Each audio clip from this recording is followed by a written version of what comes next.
अपने दुख और सुख में अपने नबी ही को याद किया करते हैं, नबी ही को याद किया करते हैं।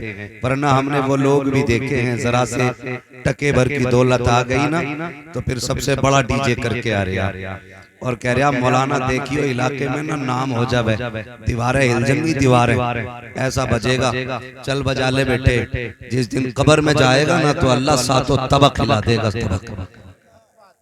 ये कंडीशन है। और मुदस्सिर भाई, अमीरों की कहानी अल्लाह खैर फरमाए, डीजे सबसे मशहूर वाला, नाचने वाली सबसे मशहूर वाली, और अगले दिन आके डीजे वाला तकाजे कर रहा, पैसे तो दे दो, फिर औकात दिखाई दे जाती है, फिर औकात। और सही बताऊं, जो फजूल खर्ची में पैसा खर्च करते हैं ना, वो लड़ते हैं जाकर के इमाम से निकाह पढ़ाने। क्या तुम्हारे यहाँ 5 चल रहे हैं? तुम नए इमाम हो, हमारे यहाँ तो 2500 में पढ़ा। ये कंडीशन है, ये कंडीशन। मैं मशवरा देना चाहता हूँ, हम और हमारा काम बताना है, अमल कराना नहीं। अमल वही करता है जिसे रब तौफीक देता है। और ये कुरान की निस्बतों की बरकत है जो आप शादी के वक्त हुजूर के जिक्र की महफिल में बैठे। इस घर से ताल्लुक मुफ्ती मुदस्सिर हुसैन साहब का और बाकी उलमा का भी, और फिर खुद घर का मालिक हाफिज कुरान। ये कुरान की बरकतें आप देखें, और बेटा भी हाफिज कुरान है, क्या नाम है उनका? शानिब। तो माशाल्लाह ये भी पढ़े मदरसे में, वसीम भाई भी पढ़े हैं, तालीमी इब्तदाई दौर में इन्होंने हासिल की है। हाँ, मुफ्ती मुदस्सिर साहब ने ही पढ़ाया है। खैर, मेरा कहने का मतलब यह है कि ये कुरान से निस्बत की बरकत है, कुरान से निस्बत की बरकत है। खुदा तौफीक देना और शादी का दिन मैसर हो जाए तो डीजे ना बजाना, तमाशे ना करना, खुदा तौफीक दे तो रब रसूल को राजी करने की कोशिश करना। निकाह किसकी सुन्नत है? बोलें सारे लोग, जिनकी हो गई है कम से कम वही बोल दे। हाँ, इन्हें तो तभी पता चलेगा ना जब इनके निकाह में निकाह मिन सुन्नती कहा जाए, है ना। लोग कहते हैं ना बिया ना किया, बरातें तो खूब करी हैं, ठीक है। निकाह किसकी सुन्नत है? बोल दें जरा, मुझे लगे कि आप समझ पा रहे हैं। किसकी सुन्नत है? हुजूर की सुन्नत है। और डीजे इब्लीस। बताओ, सुन्नत के मौके पे हम शैतान को बुलाते। 8 दिन नहीं गुजरते जो बहू अपने असली रूप में आती है। फिर कह रहे हैं ना, वहां मियां मिले थे, उन्होंने कहीं कछोछा ले जाओ।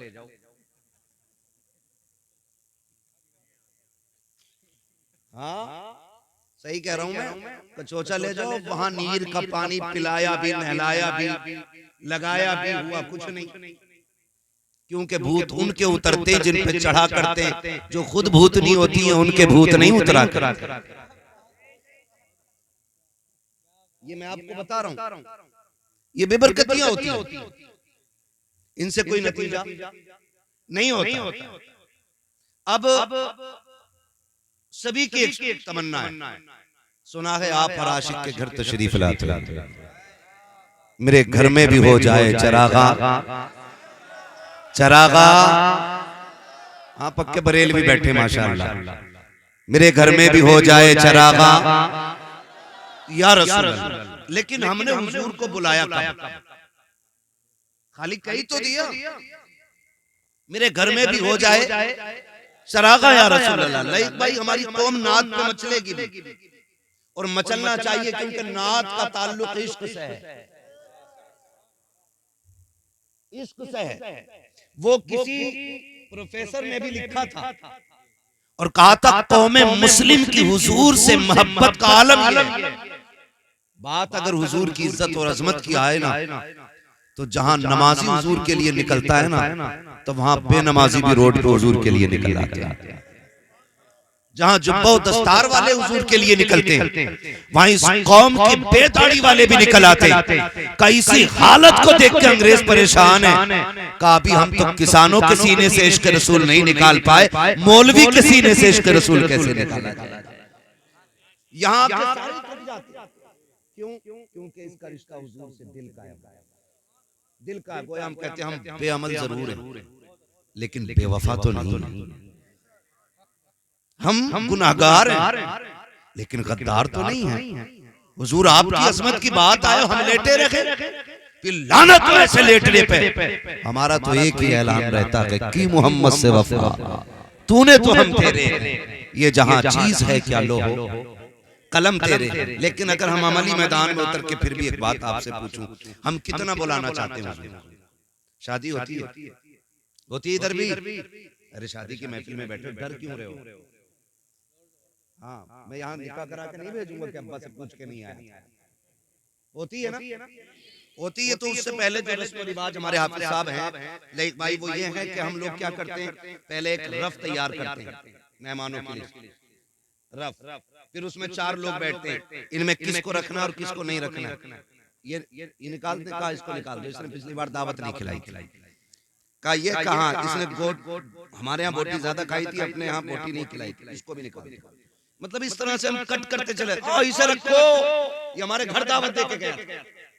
ऐसे लिस्ट घटती बढ़ती रहती है। फिर बात आती है रिश्तेदारों पे, फिर बात आती है कुर्ब जवार के लोगों पे। जब रिश्तेदारी की बात आती है, लिस्ट बन जाती है ना, तो बेटा कहता अब्बा फूफा को बुलाओगे कि नहीं? कहा क्यों? कहा वो तो नाराज है। तो लोग बाप भी नाराज भी कह देता नहीं, अगर वो नाराज है हम नहीं जाएंगे बुलाने। 4 लोग बैठ के कहते हैं क्यों ना जाओगी जी, तुम्हारे बेटे का आज चोटी से रहा है, तुम्हें जाना पड़ेगा, जाओगे और बच रहोगे, हम जाके तुमसे मनवाएंगे उनको। और पूरी कौम प्रेशर डालती है, जबरदस्ती ले जाकर के पैर पकड़वाए जाते हैं। आज के हालात में आपको बता दूं कितने ऐसे मक्कार लोग भी होते हैं कि 3 दिन घर में ही पड़ा रहेगा, जब खाने की बारी आएगी भाग जाता है। कहाँ है फला साहब? कहा वो नाराज है। कहा 3 दिन से तो यही थे। कहा रोटी नहीं खाएंगे जब तक आप अपने किए की माफी नहीं मांगेंगे। इस तरह से शादियों को भी बर्बाद किया जाता है। मैं कुछ और कहना चाहता हूँ, मैं बताना ये चाहता हूँ, जब लिस्ट बनाई जाती है उसमें खालू को भी मनाया गया, ताऊ चचा को भी मनाया गया, सारे रिश्तेदारों को राजी करके लाया गया। लेकिन मुझे बता तो सके, सारे रिश्तेदार आ गए, जरा दिल पे हाथ रख के बताओ, जाके पूरी दुनिया की लिस्ट चेक कर लो, सबसे ऊपर खालू का नाम मिलेगा, मामू का नाम मिलेगा। क्या किसी लिस्ट में सबसे ऊपर हुजूर का नाम मिलता है कि नहीं? आका का नाम होता है कि नहीं होता? और यार जो नाराज थे उनको राजी करके ले आए। तुमने हुजूर को लाने का कौन सा तरीका इस्तेमाल किया? आप कहोगे मौलवी मुस्तफा को कैसे बुलाया जाएगा? तो सुनो, तुमने कार्ड दे करके अपने खालू को राजी किया, इनविटेशन कार्ड दे करके आपने रिश्तेदारों को बुलाया। लेकिन जब हुजूर को बुलाना था, एक कार्ड उनके नाम का भी बनना था। आप कहेंगे कौन सा? मैं ये कहता हूँ, जब हुजूर को बुलाना हो, मिलाद की महफिल सजा दे, रहमत के फरिश्ते भी आएंगे, मदीने से मुस्तफा चल के तशरीफ ले आए।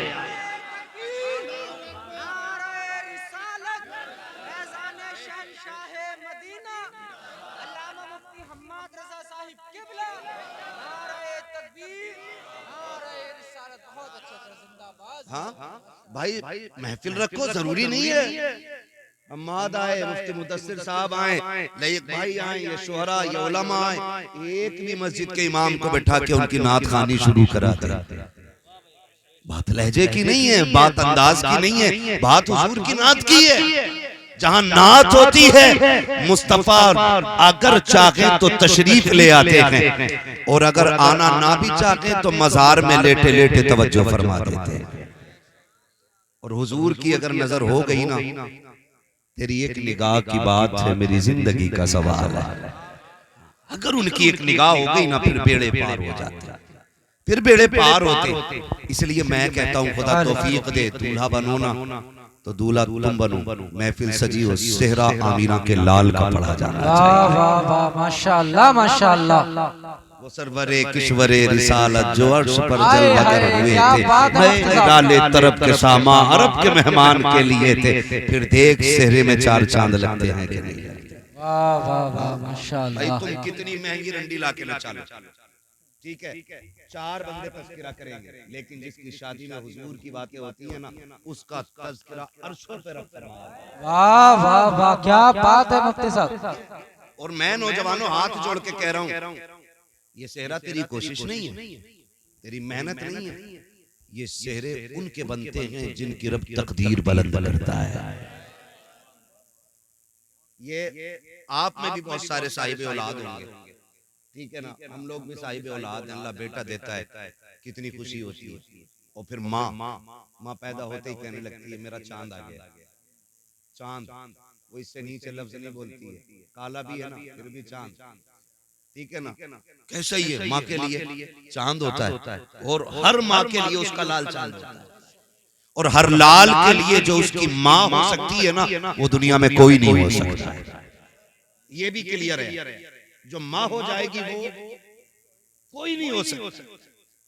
जैसी बेटा पैदा हुआ, माँ कहती मेरा चांद आया, मेरा चांद आया, मेरा चांद आया। कभी अकीके की खुशी, कभी सुन्नतों की खुशी, कभी छठी की खुशी, तरह तरह के नाम से खुशियां होती जा रही हैं। जब बेटे ने शूर की दहलीज पे कदम रखा, 4 महीने 10 दिन का हुआ, बाप ने कहा बिस्मिल्लाह खानी होनी है, इलाके को लुक़मे खिलाए जा रहे हैं, बेटे की बिस्मिल्लाह खानी है। जब बेटे ने शूर की दहलीज पे कदम रखा, माँ कह रही है बेटा आ गया है, इसकी दुल्हन सी चांद सी दुल्हन लेके आनी है, चांद का टुकड़ा लेकर के आऊंगी। एक ख्वाब माँ सजाती है। बाप भी जब बेटा जवान होता है, 4 लोगों में जब बैठता है, लोग कहते हैं तुम्हारा भी तो बेटा जवान है, शादी कब करोगे? बाप के कंधे चौड़े हो जाते हैं, बेटे के निकाह की बातें हो रही हैं। मैं खुदा की कसम खा के कहता हूँ लोगों, याद रखना रब का बड़ा इनाम होता है उस शख्स पे, रब जिसके बेटे को दूल्हा बना देता है। वरना हमने यहाँ तक देखा है शादी में 5 दिन रह गए, बेटे का इंतकाल हो गया, शादी वाले दिन सेरे बांध के निकले और पलट के कफन में लिपट के आए गए। ये लाजिम नहीं है,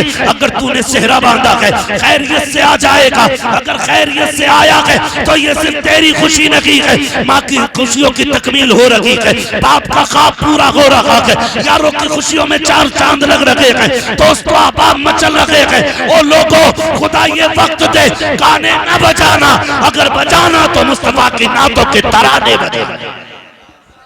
नारे तकबीर, नारे रिसालत, फैजान शहनशाह मदीना, ख्वाजा का हिंदुस्तान, नारे तकबीर, नारे रिसालत। बहुत जिंदगी के सारे काम सिर्फ निकाह पे खत्म नहीं हो जाते, उसके बाद नेक औलाद इंसान के लिए सबसे बड़ी नेमत होती है।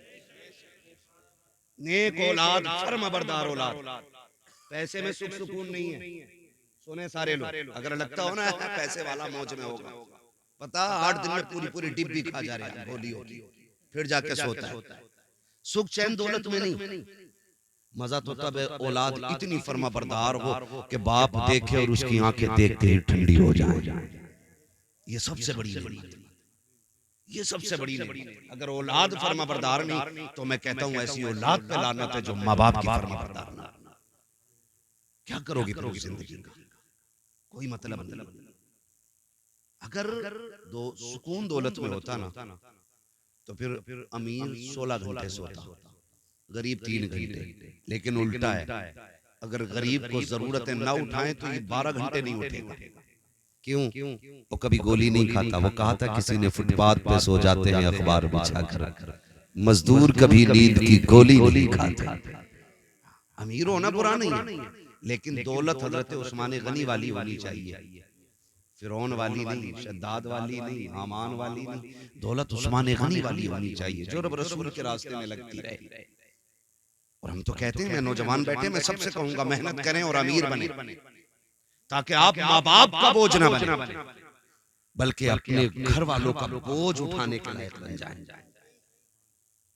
हर नौजवान कोशिश करे, अब तो आग लग गई है, जिधर को निकल जाओ हर कोने पे लिए बैठा, हर कोने पे बैठा। इतनी ठलुई कौम हो गई हमारी, 3 बजे तक जाग रही है, कोई काम भी नहीं है। ठलुए कह रहे दुआ कर दो कोई रोजगार मिल जाए, अगर दुआओं से रोजगार मिलते ऐसी दुआ करता कि अल्लाह मेरे परिवार को ना मुख्यमंत्री बना। मेहनत भी तो कोई चीज होती है ना यार, तुम पूरी जिंदगी पबजी खेलो और फिर का मौलवी की दुआ से अच्छा रोजगार मिल जाए। जिन्हें रत जगह नहीं आते ना, उनके ख्वाब कभी पूरे नहीं होते। ख्वाब वही पूरे होते हैं जो जागते हुए देखे जाते हैं, सोते हुए देखे जाने वाले ख्वाब कभी पूरे, कभी सोते हुए ख्वाब देखे जाने वाले पूरे नहीं होते, नहीं होते। ख्वाब वही पूरे होते हैं जो जागते हुए देखे जाते हैं। अभी भी निकल के आ रहे ना, हर कोने पे एक बैठा, ईद निकली है ना, और कोने पे मोबाइल लिए और कोने पे हाथ जोड़ के कहता हूँ निकलो इससे और इतने आगे बढ़ो, इतने आगे बढ़ो कि लोग देख के कहें कि हुजूर की उम्मत में भीख मांगने वाले कम नजर आते हैं और लोगों को भीख देने वाले ज्यादा नजर आया करते हैं। ये कैसी उम्मत बने, मजबूत उम्मत बने। इब्तिदाई दौर इस्लाम का आप देखें, एक खजूर खा करके रोजा रख लेते थे और उसकी गुठली मुंह में डाल करके इफ्तार करते थे। ये दौर इस्लाम पे गुजरा है। लेकिन फिर हजरत फारूक आजम का दौर आया, फिर इस्लाम ने करवट बदली है, तो फिर पूरे मदीने में कोई ज़कात लेने वाला नहीं मिलता था। ये दौर भी इस्लाम ने देखा, लेकिन वो जवान ठलुए नहीं थे, निकम्मे नहीं थे। इस्लाम के लिए जंगे भी लड़ना और बच्चों के लिए हलाल कमाई के लिए कोशिश भी करते रहे, कोशिश भी करते रहे। आज तो क्या कहते हैं, शॉर्टकट कह रहा, ऐसा रास्ता मिला है 10 पे 70 दे रहे, रातों रात अमीर होने के ख्वाब। अब तो वो क्रिकेट चल रहा है,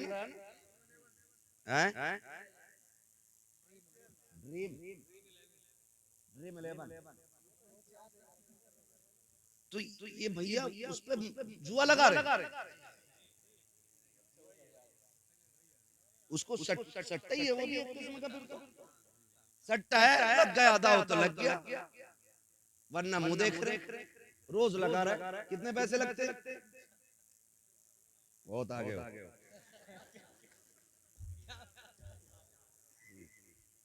ठीक है, मैं आपको बताना चाहता हूँ, हमारे 1 रुपए की वैल्यू जानते हैं आप?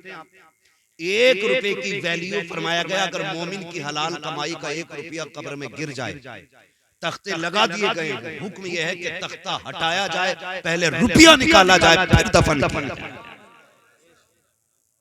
तुम्हारे 1 रुपए की वैल्यू यह है, और लालच लेकर डूब गया हमें, शॉर्टकट के चक्कर में हराम पे उतर आए हम। अल्लाह उस दिन से पहले मौत दे दे जिस दिन हमारे हलक में हराम का लुकमा जाए। हलाल, इमाम गजाली से किसी ने कहा था, हुजूर दुआएं कब कबूल होती? अब तो रस्म चल गई है, दुआ करिए। उन्होंने भी कह दी, ठीक है जा, अल्लाह तेरा भला करे, और पता चले जो कह रहा भला करे उसका सबसे ज्यादा बिगड़ा हुआ मसला है। इमाम गजाली से कहा, हुजूर दुआएं कब कबूल होती है? फरमाया 2 काम करना, दुआएं कबूल होंगी। कहा क्या? कहा कभी हराम ना खाना और कभी झूठ ना बोलना। हाथ तेरे उठेंगे, मकबूलियत की जमानत खुदा अता फरमा देगा। ये 2 काम करने थे, लेकिन हम शॉर्टकट के चक्कर में निकल गए। इससे भी शॉर्टकट ये है, लल्ला जवान हो गया, 10 लाख तलौंडिया वाला दे गई। अपनी मर्जी से बेटी वाला कायनात उठा के दे दे, उसकी मर्जी है। भीख मांगने वाले पैदा हो गए। 4 बेटे तो हिसाब लगा रहा, 10 कलवा में, 10 मलवा में, 10 बब्बन में, 10 अच्छन में, कितने लाख हो गए? 40 लाख का। ऐसे ही शॉर्ट रास्ते से अमीर बन जाएंगे। जहेज में मांगा गया 1 भी रुपया हराम हराम हराम। ये शरीयत है, ये शरीयत। और इस चीज ने कौम का बेड़ा गर्क कर दिया है। जब से डिमांड की आग लगी है ना, कह रहा नहीं नहीं, प्रधान के बेटे से कम नहीं मिलना चाहिए, मुझे इतना दोगे तब बेटी, कब मैं तुम्हारी बेटी का रिश्ता कबूल करूंगा। और खुदा के वास्ते मेरे भाई, अगर 10 लाख से गुजारे हो जाए तो लेके रख ले, अगर 20 लाख से नस्लें पल जाए तो पैसे संभाल के रख ले, और अगर गारंटी ना हो तो फिर हाथ ना फैला। ये कौन दे सकता है तुझे, जो खुद दूसरों के मोहताज हो? ये कैसे भले पूरे करेंगे? उससे मांग जिसके खजानों में कमी नहीं आती है। और ऐसा कौन है? बरेली वाला कहता है, कौन देता है? देने को मुंह चाहिए, देने वाला है सच्चा हमारा।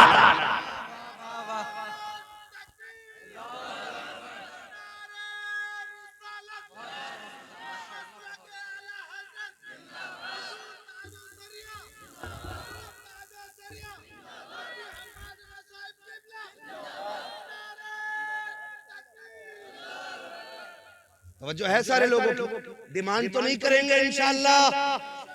बहुत कम हाथ उठे, लग रहा सारा बिजनेस यही है। ये बीच वाले लोग क्यों हो गई है भाई? जिनकी हो गई है तो वो अपने बेटों की नियत ना करें कि अल्लाह के मैंने ली।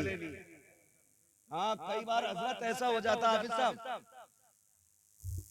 अब्बा दीवाना हो जाता है, कहता भैया 2 सूद से कम की पिलाई ना हो, 2 इंची से कम की पिलाई ना हो।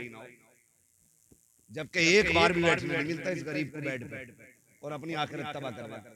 लिस्ट में बुलेट भी है ऊपर, कह रहा ये जरूर हो, कभी नहीं बैठेगा इस बुलेट पर, इसे साइकिल पे ही रहना है, मगर अपनी आखिरत तबाह कर रहा। ना करें, ना करें। इसलिए कि कोई भी बेटी वाला, मैं तो कहता हूं जिसने बेटी दे दी उसने सब कुछ दे दिया। सुभान अल्लाह। जिसने बेटी दे दी उसने सब कुछ दे दिया। और बेटी ही का जिक्र नहीं है, गाड़ी का जिक्र है, फ्रिज का जिक्र है, एसी का जिक्र है, जनरेटर का जिक्र है, इन्वर्टर का जिक्र है, लिस्ट में सोफे भी है, पिलाई भी है, सारी चीजें के अगर नकीक है तो बेटी के औसाफ नकीक है। कोई ये नहीं पूछता है जिसके साथ निकाह किया है उसे कुरान तजवीद की रियायत से पढ़ना आता है कि नहीं, उसे नमाज दुरुस्त याद है कि नहीं। कोई ये पूछने वाला नहीं है जिसको बहू बना के ला रखे हो वो तहज्जुद गुजार है कि नहीं, जिसे तुमने बहू बनाया है वो फजर वक्त पे पढ़ती है कि नहीं, जिसको तुम घर की रौनक बना रखे हो उसके लहजे में कुरान की खुशबू आती है कि नहीं। कोई पूछने वाला नहीं है जिसको तुम चांद का टुकड़ा कह रखे हो उसके माथे पे सजदों के निशान है कि नहीं, जिसे तुम जन्नत की परी कह रखे हो। बता तो सही अखलाक में खातून जन्नत का किरदार नजर आता है कि नहीं। खुदा की कसम करोड़ों ले आओ, अगर औरत बदमन लाए हो मोहताज रहोगे, खाली हाथ ले आओ, नेक औरत ले आओ, अल्लाह तुम्हें दुनिया ही में बादशाहत अता फरमाए। ये करे कोशिश, अल्लाह निकाह आसान करने की तौफीक अता फरमाए। डिमांड तो नहीं करेंगे ना इंशाअल्लाह। नेक औरत तलाश करें नौजवानों, नेक। और आपको मैं बता दूं बहुत जरूरी बात, वक्त बड़ी तेजी से बढ़ रहा है, मैं भी समझ रहा हूं कि अब ये वक्त गुफ्तगू का नहीं है, क्योंकि वक्त ही इतना हो चुका है। वजह है सारे लोगों की, जितने सुनना चाहते हैं वो कह दे जरा या रसूल अल्लाह। सारे सुनना चाह रहे हैं, बहुत अच्छे लोग हैं माशाअल्लाह, सलामत रखे। मैं एक बात कह रहा हूँ, देखें एक जरूरी बात, सारे नौजवान सुने। शादी तक ना माँ बाप बड़े अच्छे लगते हैं और शादी के बाद अच्छे नहीं लगते, ये भी एक मसला है। शादी के बाद माँ बाप अच्छे नहीं लगते, 90% ये शिकायत है, समझ रहे? 90% लोगों की शिकायतें रहती है। नौजवानों में एक बात बताऊं, हमेशा याद रखना, औरत की जगह दिल में है, और औरत तुम्हारे दिल में रहती है लेकिन तुम माँ बाप के दिल में रहते हो, ये याद रखना। तुम औरत को दिल में रखते हो और तुमको माँ बाप दिल में रखते हैं। इसलिए तुम्हारे लिए दुनिया में सबसे बड़े माँ बाप रहने चाहिए। उसमें मैं भी अपने आप को शामिल कर रहा हूं। हम सब के लिए सबसे ज्यादा अहम माँ बाप होने चाहिए। होता क्या है, कसम खा के कहता हूं, मैंने देखा नहीं, बेटा जब दूल्हा बना होगा ना, हाजी बारात गई थी, किसी ने देखा कि हाफिज सलीम साहब की खुशियों का आलम क्या था। भाई दोस्तों की खुशियां कितनी होती है, जैसे दूल्हा के कपड़े वैसे दोस्तों के कपड़े, ये भी सूट में, वो भी सूट में, ये भी बूट में, वो भी बूट में। हाँ, मगर इतना न किया करो नकल, थोड़ी बहुत फर्क रहना चाहिए ताकि दूल्हा का पता लगता रहे कि दूल्हा है कौन सा। 5 दोस्त हैं, पांचों ही कोट पैंट में, पांचों ही काले में, ये कंडीशन। तो थोड़ा सा आज तो उसे सजने दो, जो सबसे गोरा होता वो उसकी करवट में घुस के बैठता है, आज तो इसे दूल्हा बना दिया, क्यों इसे और ज्यादा खराब कर रहा है।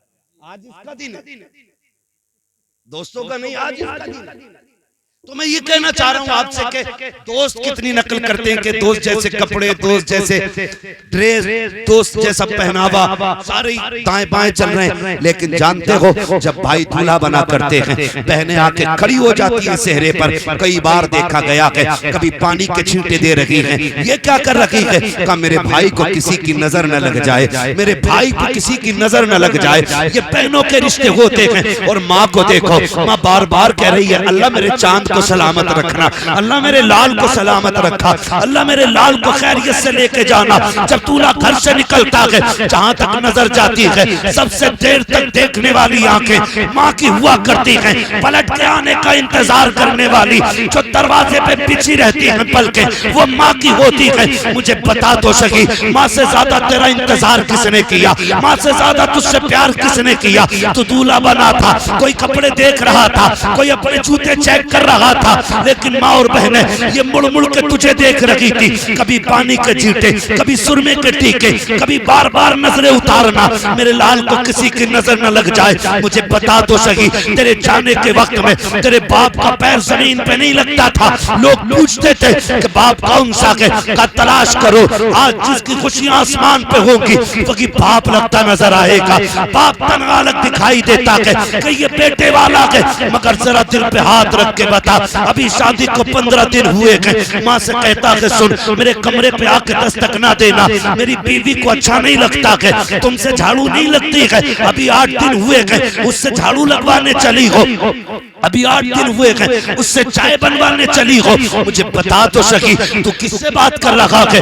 ये वो है जिसके बारे में इमाम अहले सुन्नत ने कहा है। सरकारे आला हज़रत फरमाते हैं अगर माँ बाप से बात करने का इरादा हो पहले इजाजत लो, अगर वो कहते तब बात करो।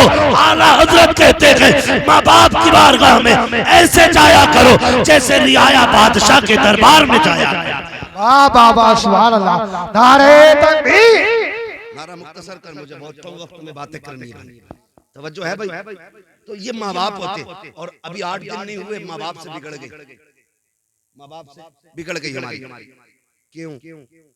फिर वो उधर से उधर, उधर से उधर कान भरने, इधर के उधर सुनने। सुने भाई, सिर्फ एक बात याद रखो, माँ को माँ का हक दो, बीवी को बीवी का हक दो।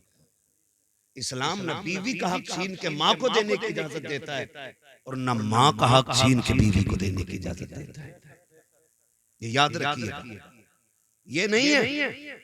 लेकिन गुलामी मत करना औरत की कि अम्मा ये रोटी नहीं बनाएगी, रोटी तुझे ही बनाएगी। झाड़ू पोछा इसको नहीं करना, अम्मा तुम करो। बीवी को पहला सबक पढ़ा देना, उससे कह देना सुन, मेरी जन्नत मेरे माँ बाप के कदमों में है और तेरी जन्नत मेरे कदमों में है। अगर अपनी जन्नत बचानी है ना तो फिर मेरी जन्नत हाथ से नहीं जानी चाहिए। ये सिर्फ इतना सबक आपको पढ़ाना है। बीवी समझदार होगी तो फिर समझ जाएगी। फिर पूरी जिंदगी इंशाअल्लाह अगर माँ बाप राजी रहे ना तो फाकों में भी जन्नत के मजे आएंगे, फाकों में भी जन्नत के मजे आएंगे। मैं नौजवानों जानता हूँ कितने हम में से परदेश रहते हैं, कितनी मजदूरियां करते हैं, कितने थकते हैं लोग। ठीक है, जब नींद आती है ना थक के, तो मैं गारंटी के साथ कहता हूँ कभी भी VIP गद्दों पे उतनी अच्छी नींद नहीं आती जितनी अच्छी नींद माँ बाप के कदमों में बैठ के आया करती है। ये याद रखना। इसलिए मेरी गुजारिश है, आज ना तलाकें और झगड़े बेटी वाले भी कम नहीं है।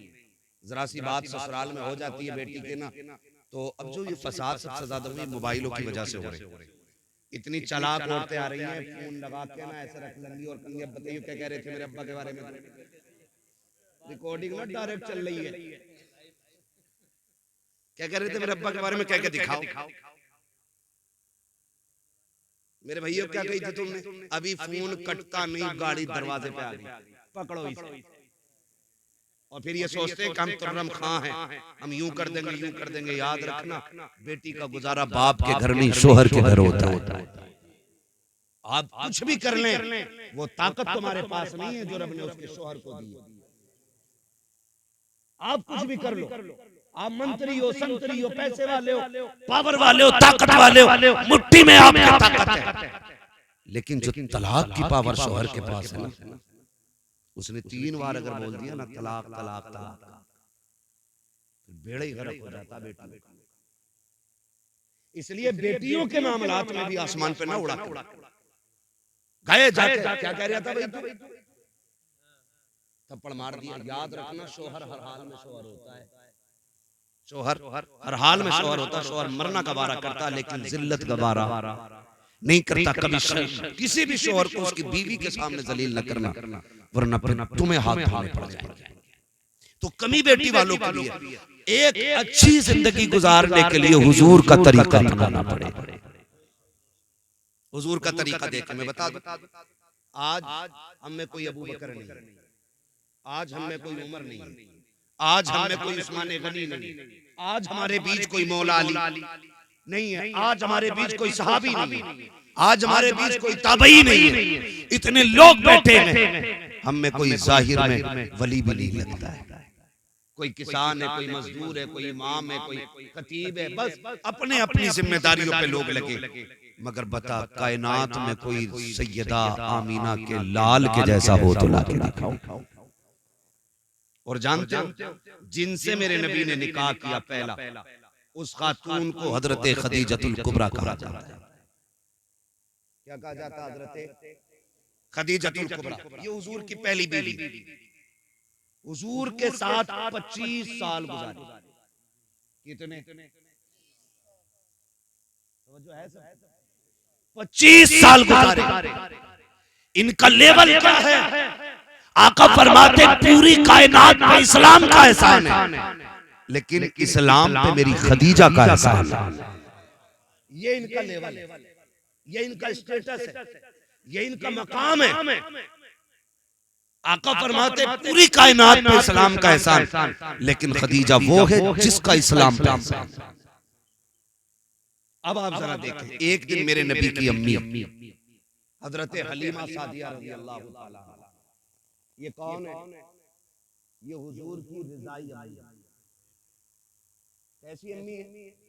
रिजाई अम्मी उस माँ को कहा जाता है जिसने दूध पिलाया हुआ।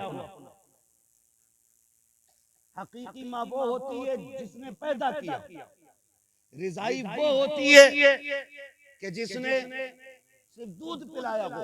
हजरत हलीमा सादिया वो है जिन्होंने दूध पिलाया है। एक दिन इत्तेफाक से सफर करते करते मुस्तफा की चौखट तक आ गई, आकर के बैठी है हजरत खदीजतुल कुबरा रज़ियल्लाहु ताला अन्हा सामने खड़ी है। आका जो हुक्म दे रखे हैं, तोड़ के लाती हैं ला के दे देती हैं, तोड़ के लाती हैं जाती हैं ला करके दे देती हैं। जब तक हजरत हलीमा घर में रखी, हजरत हलीमा जब तक घर में रखी, हजरत खदीजतुल कुबरा बैठी नहीं थी। जब आप रुखसत हो गई, मेरे नबी ने उम्मुल मोमिनीन हजरत खदीजतुल कुबरा का हाथ पकड़ा और कहा था शरीक हयात एक बात तो बताओ, जब तक मेरी माँ घर में रखी तुम बैठी क्यों नहीं थी, खड़ी क्यों रखी? कहा महबूब वो आपकी माँ है, अगर आपकी माँ है तो मेरी भी माँ है। मैं इस डर से नहीं बैठी थी कहीं वो किसी चीज का हुक्म दे और मुझे उठने में ताखीर हो जाए, मैं इसलिए खड़ी रखी कि जो आपकी माँ बोलती रखे, खदीजा तोड़ के करती रखे। कहा महबूब ये निजाम ज़माने को बताना है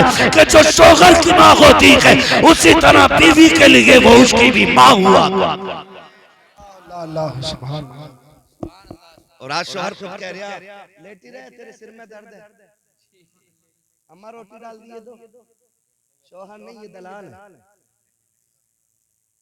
हद हो गई भाई, हद हो। चापलूसी की भी हद हो। माँ बाप हजरत खदीजतुल कुबरा खड़ी रही, आज तो देख के खड़ी नहीं होती जनाब। और कंडीशन कुछ बेगैरत घरानों की ऐसी है कि दुपट्टे भी सर पे नहीं रखती ससुर को देख के। और बहुएं कहती बड़े मियां कहां? बहुएं इसलिए बड़े मियां कह रही हैं क्योंकि बेटा खुद कह रहा ना हाजी जी कहां? अपने अब्बा को प्रधान मुखिया हाजी जी अब्बा कहते हुए इसकी जबान टूट रही है। नसीब वाले जिनके सर पे बाप का साया होता है, नसीब वाले, मुकद्दरों वाले जिनके सर पे ममता का आंचल होता है। प्रधानी कह रहे हो, हजन कह रहे, माँ कहा करो माँ, अल्लाह ने इस लफ्ज में इतना सुकून रखा है कि जब चोट लगती है ना तो पहला लफ्ज मां निकलता है। कभी बच्चों को देखो, बाप की गोद में होगा, चोट लग जाए तो कहेगा अम्मा। क्यों? क्योंकि अल्लाह ने इस लफ्ज में मिठास भी रखी है और सुकून भी रखा है। सुकून भी रखा। नबी की अम्मी आई, हज़रत खदीजतुल कुबरा खड़ी रही। आज हमारी अम्मी आए ना, वो कहे बेटे तेरी बीवी को मैंने आवाज दी थी, उठी नहीं। कहा ना उठी तो तुम्हें कोई जरूरी था आवाज देना? वो तकव्वी थी, सो गई। ये कहते हो ठीक है अम्मी, हम उनसे बात कर लेगा। इस तरह से माँ बाप के लहजों की कदर किया करो, उनकी इज्जत हमें करनी चाहिए। वो माँ बाप है, वो बीवी नहीं है, माँ बाप है। उनका एक एक बाल पे एहसान है हमारा, एक एक बाल।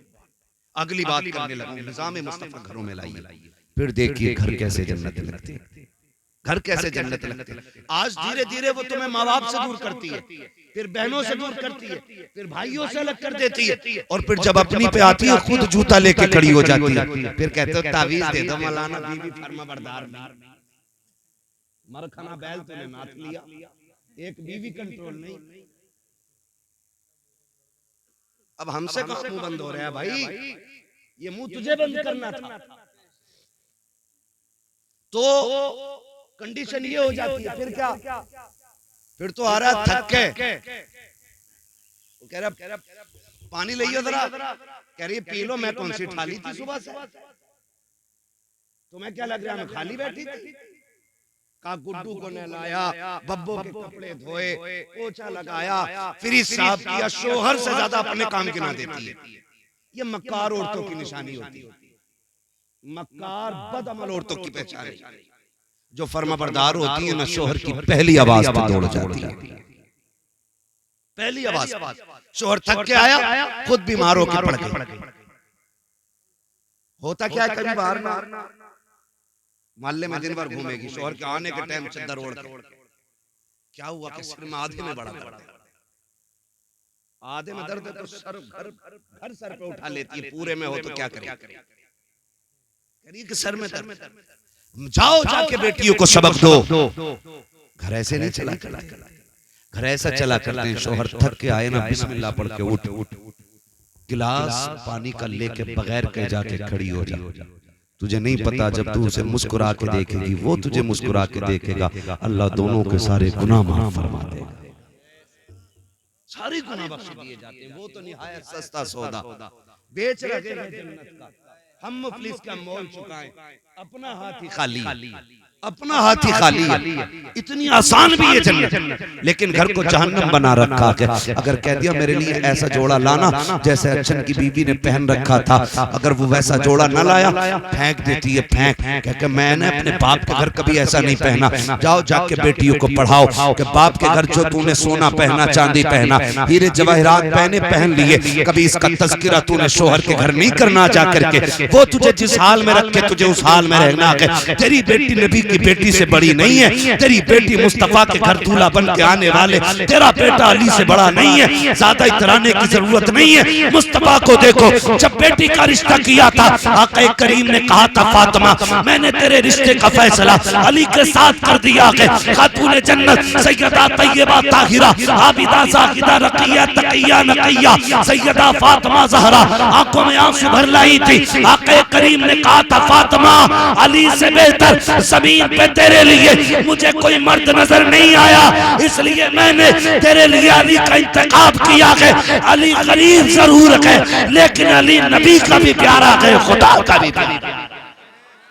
नारे तकबीर, नारे रिसालत, मसलके आला हजरत उलमा अहले सुन्नत हजरत अल्लामा मुफ्ती अम्माद रज़ा साहिब मुरादाबादी नारे हैदरी। शुक्र अल्लाह का, मैं सही बता रहा हूँ, बड़ा सुख है दीन में।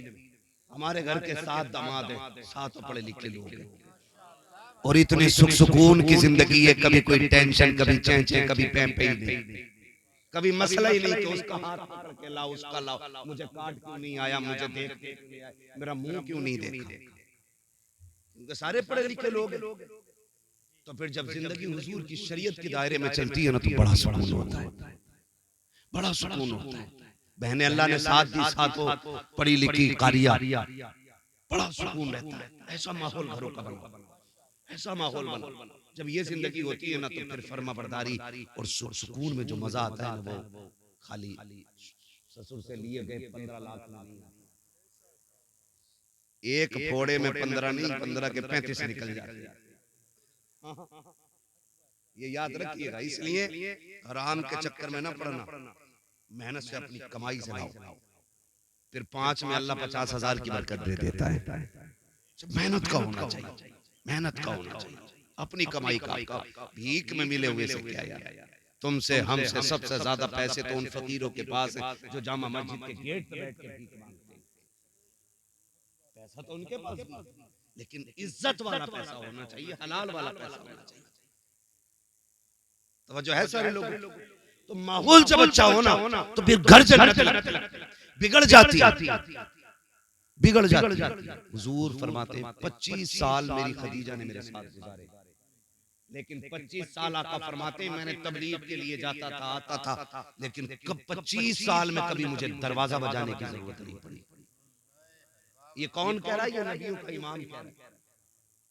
25 साल कहते कभी चौखट बजाने की जरूरत नहीं पड़ी। आका फरमाते एक दिन आया, मैंने खदीजा से कहा, खदीजा क्या बात है, मैं कभी खांसा नहीं, कभी आवाज नहीं दी, कभी कुंडी नहीं बजाई, कभी हाथ नहीं मारा, तुम्हें कैसे पता चल जाता मैं आ गया हूं? बड़ी प्यारी बात खदीजतुल कुबरा ने कही थी। कहा हुजूर आप मेरे दिल में रहते हैं और आपकी खुशबू मेरी सांसों में रहती है।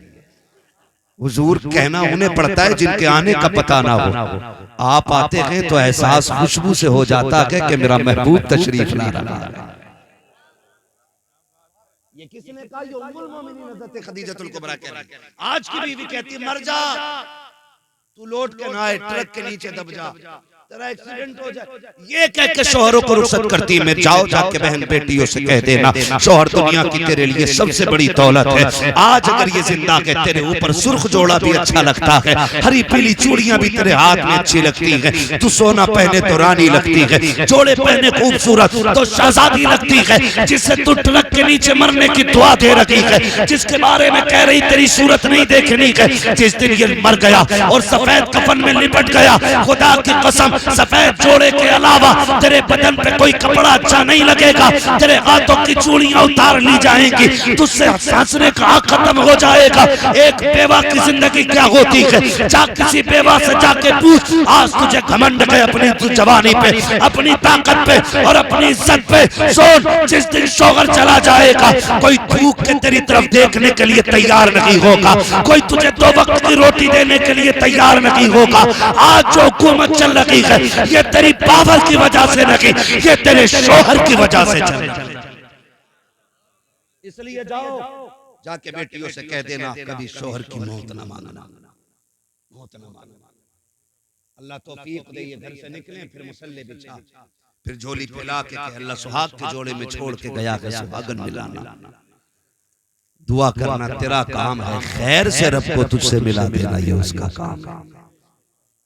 ये जाके तालीम हमें बच्चों को देनी है। हज़रत खदीजतुल कुबरा की ये जिंदगी आपकी। कई बार ना मैं अभी कुछ दिन पहले ये खबर चली थी कि किसी शख्स का एक्सीडेंट हुआ, बड़ा पैसे वाला था। दुनिया बड़ी मतलब है, ये भी याद रखना। आज अगर हम किसी के काम आ जा रहे हैं ना तो फिर उसकी मौज लग जा रही है।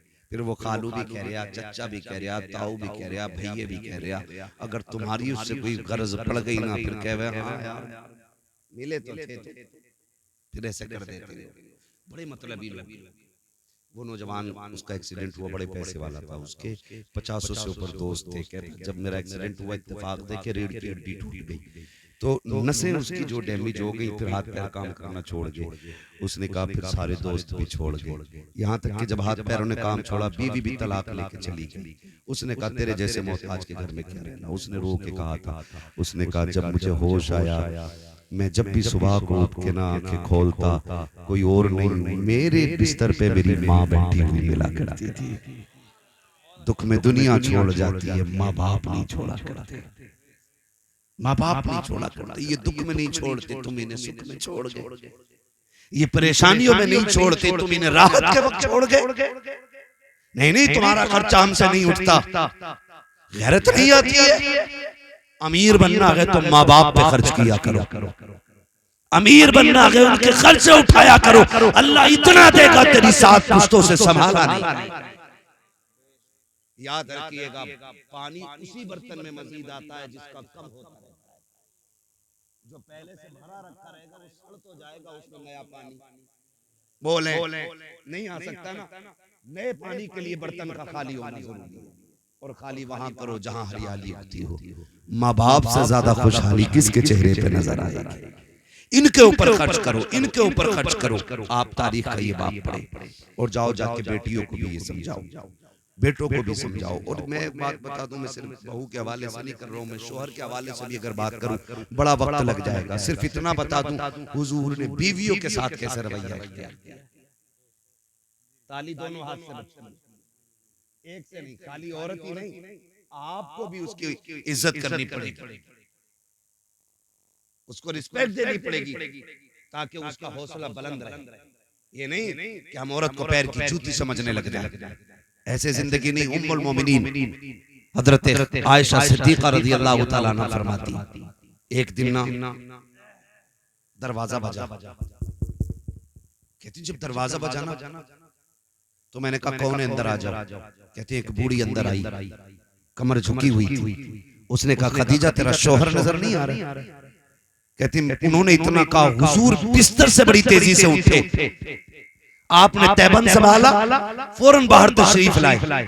फरमाते हुजूर आए, उस खातून को बैठाया, खुद भी बैठ गए। मुझसे कहा खदीजा घर में कुछ है? मैंने कहा जी या रसूल अल्लाह। कहा जो भी हो लेकर के आओ। कहा मैं अंदर गई, मैं खजूर लेकर के आई। कहा और भी कुछ है? कहा जी। कहा मैं फिर अंदर गई, दूध का प्याला लेकर के आई, खिलाया पिलाया। उसके बाद कहा कोई कपड़े हैं? कहा हाँ। कहा कपड़े रखे थे, मैंने एक जोड़ी कपड़े अता किए। कहा और भी कुछ है? कहा जी या रसूल अल्लाह एक चादर और है। कहते वो भी ला के दे दो। कहा वो भी चादर में दे चुकी। जब वो खातून चली गई, हजरत खदीजा हजरत आयशा सिद्दीका कहती हैं मैं पूछूंगी सरकार से कभी फुर्सत मिलेगी, आका ये औरत कौन थी? कहा ये भी मेरे दिल में ख्याल था कि उम्मुल मोमिनीन आयशा सिद्दीका फरमाती हैं वो औरत चली गई, सरकार बिस्तर पे तशरीफ लाए, आका करीम ने हाथ कलाइयां आंखों पे रखी हैं, सरकार हिचकी भर के रोए हैं। जब आका करीम रोए हैं, उम्मुल मोमिनीन आयशा सिद्दीका फरमाती हैं मैंने दौड़ लगाई, हुजूर के बिस्तर पे पहुंची, आका का हाथ हटाया, नबी की ताड़ी आंसुओं से तर गए। मैंने कहा महबूब मेरे माँ बाप कुर्बान हो जाएं, सरकार बताएं तो सही किस चीज ने रुलाया है? आका करीम फरमाते हैं आयशा तुम ये पूछना चाहते थी कि इससे मेरा रिश्ता क्या है, ये औरत कौन थी? आका जी बता दे। आका फरमाते हैं सुनो आयशा ये मेरी खदीजा की सहेली थी, उसके बचपन की सहेली थी। जब वो जिंदा थी तो ये आती थी, खदीजा भी इतना नवाजती थी जितना आज मैंने नवाजा है। आका करीम फरमाते हैं जब ये आई है तो उसके आने से मुझे खदीजा की याद आ गई। आयशा सिद्दीका ने कहा था आका इतना नवाजा आपने किस लिए? आका फरमाते हैं इतना इसलिए दिया है ताकि दुनिया में ये राजी हो जाए, कब्र में मेरी खदीजा की रूह राजी हो। सुभान अल्लाह, सुभान अल्लाह। हमारे नबी ने विसाल करने वाली खातून हजरत खदीजतुल कुबरा की रिश्तेदारी का इतना लिहाज किया कि आका करीम उनकी सहेली को पूरी इज्जत दे। आज हम बीवी के बाप, बीवी के भाई और बीवी के खानदान को इज्जत देने तैयार ना करना ऐसा। इसलिए मैं ये कहना चाहता हूँ अपने घरों के हालात ऐसे कर लें कि हमारे घरों में जन्नत का माहौल नजर आए। कुरान तो ये कहता हुन्ना लिबासुल लकुम व अंतुम लिबासुल लहुन्ना, वो तुम्हारा लिबास हो और तुम उनका लिबास हो। इस अगर लिबास पे तशरीह की जाए तो घंटे लग जाएंगे। बस इतना समझ लें कि कोई भी बीवी शोहर का राज खुद से अलावा दूसरे से कहे ही ना, अच्छाई या बुरा, और शोहर अपनी बीवी की कोई भी बुराई या ऐब तीसरे से न कहे। घरों में तब आग लगती है जब घर मियां बीवी के झगड़े में कोई तीसरा आदमी एंट्री करता है, चाहे वो लड़के की तरफ से एंट्री हो उसकी या लड़की की, फिर वो अच्छा बनने के चक्कर में गले करवा देता है। इसलिए आपसे मेरी गुजारिश है घरों को जन्नती माहौल में तब्दील करें। जन्नती माहौल में तब्दील करें। हम एक दूसरे का ख्याल रखें, एक दूसरे का ख्याल रखें, वो हमारा रखें, हम उनका रखें, फिर देखें अल्लाह घरों में कितना सुकून अता फरमाएगा। आज हाफिज साहब क़िबला ने बेटे के निकाह के मौके पे इस महफिल को इसीलिए रखा था ताकि इस महफिल के जरिए लोगों तक हुजूर का दीन पहुंच जाए, हुजूर का दीन पहुंच जाए। आज के बाद अगर एक औरत अपने शोहर को इज्जत देने लग जाए या एक शोहर अपनी बीवी का हक अदा करने लग जाए तो समझ लेना आपका बुलाना कामयाब है, हमारा आना कामयाब है। अल्लाह हमें हुजूर के दीन पे अमल की तौफीक अता फरमाए। 1 घंटा हो चुका है, वक्त भी काफी है, कल वलीमा भी आप लोगों को खाना है ना, फिर सोना भी है थोड़ी देर, और अभी हमारे जो नात खां रह गए उनको भी आपको सुनना है। खुदा सलाम। सलामी बड़े नाराज लग रहे हो आप। नहीं तो देखो 1:45 बज गए,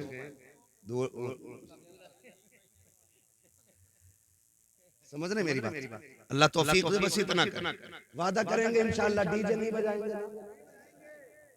ये पीछे वाले क्यों निकल भाई, कर लो वादा, अगर मन में हो तो, ना हो तो फिर तुम्हारी मर्जी, जिसका मन चाहे वो बात करे। डीजे तो नहीं बजवाएंगे इंशाअल्लाह, बिल्कुल बंद किया जाए, वरना हम जिस कंडीशन में आज चल रहे हैं ना, काबिल रहम है, काबिल रहम। सारे दुश्मन ताकतें आज हमारे पीछे लगी हुई, सारी दुश्मन ताकतें। तुम्हें क्या बताऊं, मेरी करवट में पिपलसाना है, ईद नहीं गुजरी है, 2 नुमाइशें लगी और सारी लड़कियां उछल जा रही। हमारी बेगैरती की इंतहा हो गई। पैसे वाला होना बड़ी बात नहीं, गैरत वाला होना बड़ी बात। वाह वाह वाह। पैसा है तो लानत है, पैसे लानत है। कई जगह पे ईद डीजे बजा के मनाई गई। हाँ, अभी टांडे से निकल करके 1 घंटा जाम में फंसे रहे, का ईद चल रही है। कौन सी बदमाशी ईदों में नहीं हो रही। इस उम्मत पे अगर ये जालिम मुसल्लत नहीं होंगे तो फिर क्या जिब्रील आएंगे बचाने के लिए?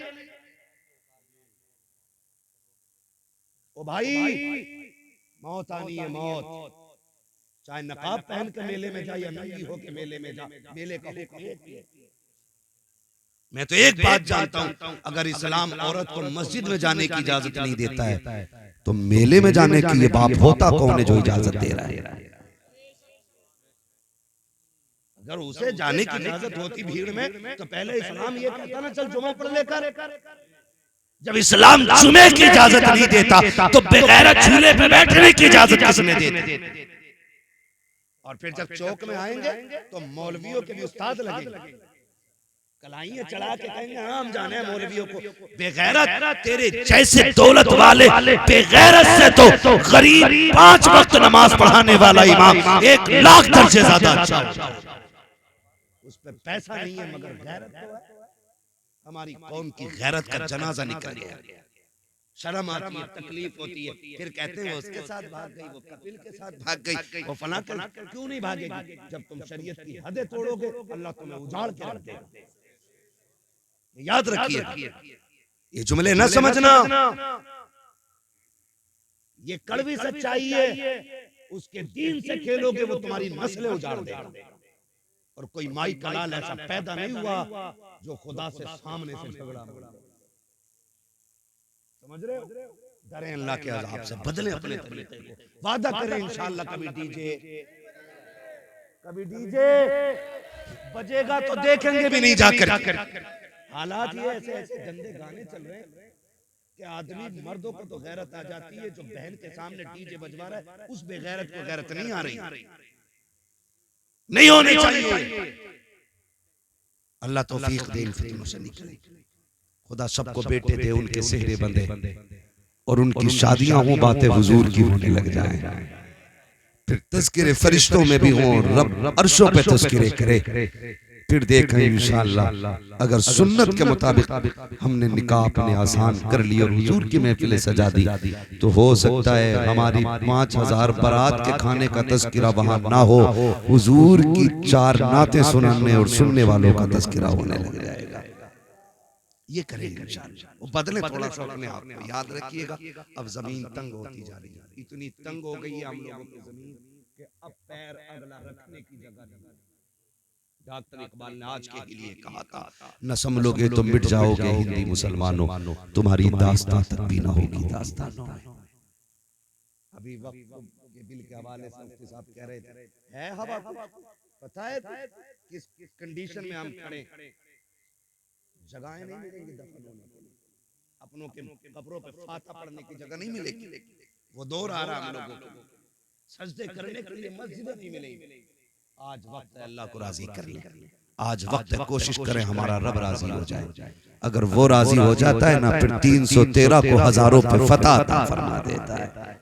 ये उसी का काम है कामयाबी देना, उसी का काम है। वो इज्जतों का मालिक भी है, जिल्लत भी उसी की कुदरत में। जिसे चाहे इज्जतों से नवाज दे, जिसे चाहे जलील कर दे, वो इज्जत जिल्लत का मालिक है। इसलिए मेरे अजीज, हम अपने रब को मनाने की कोशिश करेंगे इंशाअल्लाह।